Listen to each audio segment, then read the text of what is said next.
What's up, everybody? It's your boy Phil Shocker, the United States Hedgehog here, with our Week 6 RGBL Team Builder. First off, I've been dealing with stupid internet problems or whatever with my computer right now, so I'm trying to record as many as I can, but it's never letting me for some reason. But nonetheless, with that ran out of the way, we're here for Week 6. We have not played Week 5 as of recording this video. My opponent, however, for Week 6 was wondering if we could play early, so I decided to build early.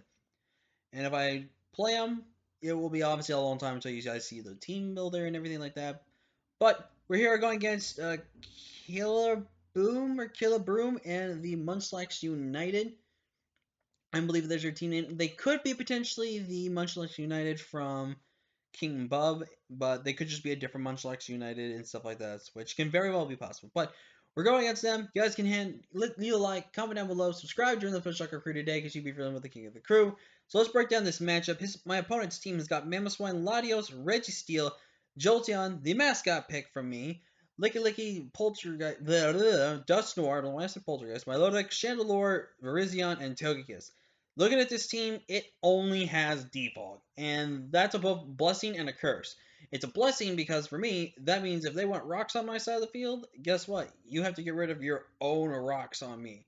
And he only has two rock setters, one that doesn't really want to, and one that can reliably run rocks. And then that's it. They only have stealth rocks. But looking at this matchup, I don't think Togekiss comes. Togekiss is not really that good versus my team from an offense, from just defensive as well. Virizion is something that I do need to kind of keep in mind of, but I just don't think it really comes when you look at my team's standard offense. If there was webs, I would definitely expect Virizion to come. Chandelure is a Pokemon that I do expect to potentially do come as well, just in case if he does really want to bring something like that.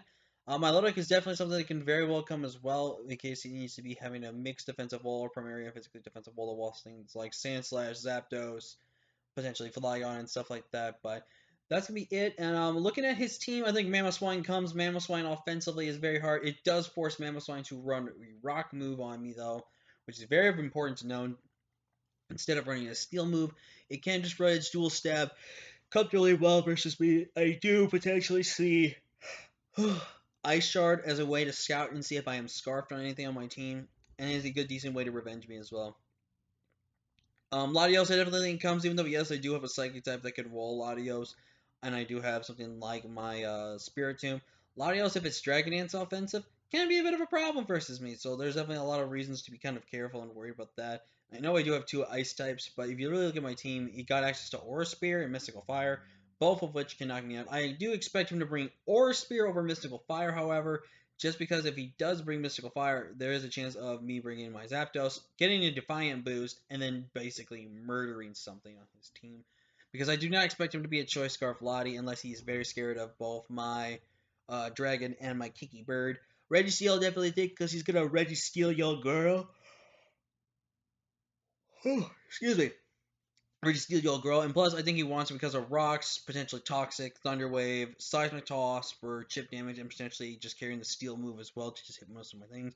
I think he purposely brings Jolteon versus me for one, to try to beat me for my mascot, and plus, he does get access to Weather Ball, and Weather Ball is actually pretty good versus the majority of my team, and I do expect a Quick Feet set over anything, so I think Quick Feet with Weather Ball, Volt Switch, Thunderbolt, and then Weather Ball, and then potentially the Toxic or Thunder Wave, or even Wish to some degree as well, could be very, very good. I think he breeds Licky Licky because of Oblivious, which means my,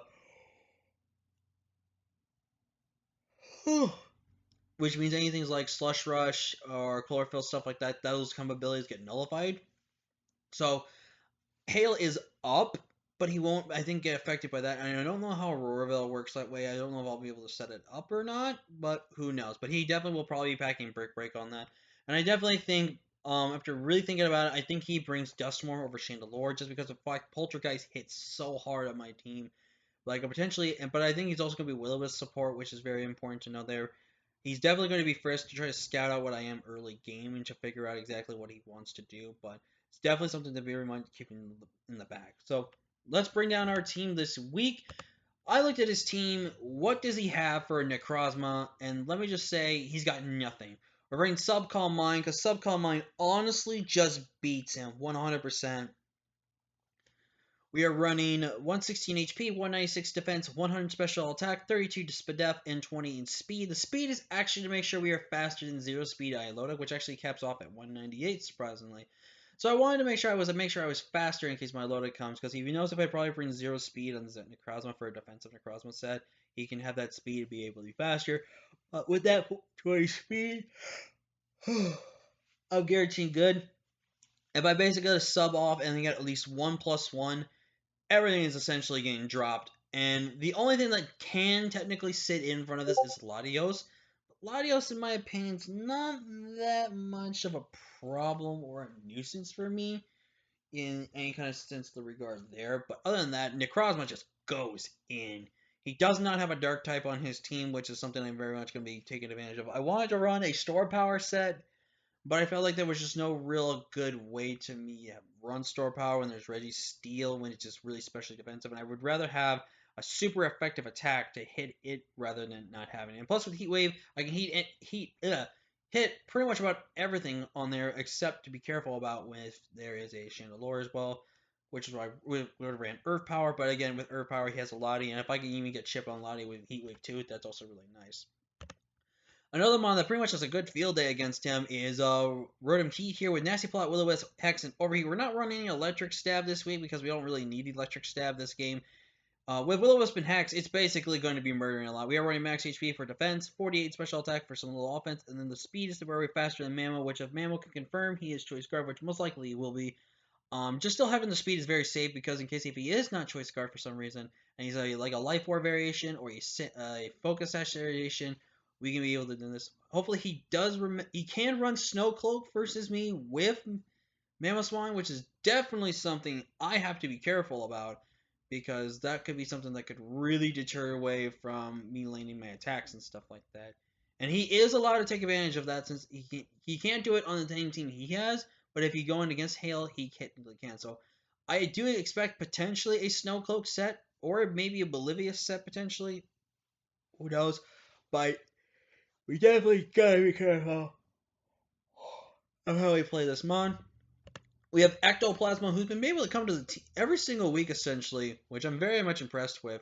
But we have Ectoplasma, our Spiritomb, physically defensive, with leftovers, with pressure, with Will-O-Wisp, Toxic, Poltergeist, Foul Play, Max HP, 212 in defense, with 44 SPDF. 44 SPDF just gives me a little bit of SPDF bulk that I really don't really need as much need more physical defense bulk. I could have just ran Max, but I really didn't think I needed Max in this matchup. We are running Foul Play because it pretty much hits all of his big physical attackers.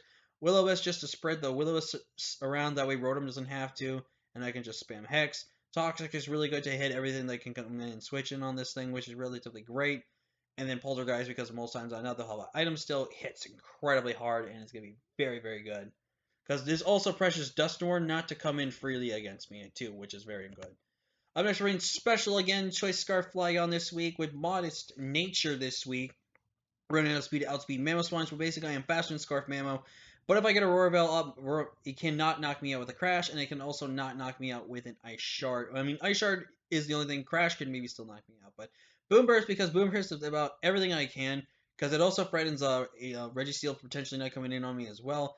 Earth Power is there, just general stab. U-turn for pivoting, and Giga Drain is there. And just in case if I want to just Giga Drain something like the Milotic or potentially the Mamoswine, just a lot of things there. But Boom Burst is pretty much there. They just hit everything I really, really want that's going to be resisted. And Air Power is just there for just a hit.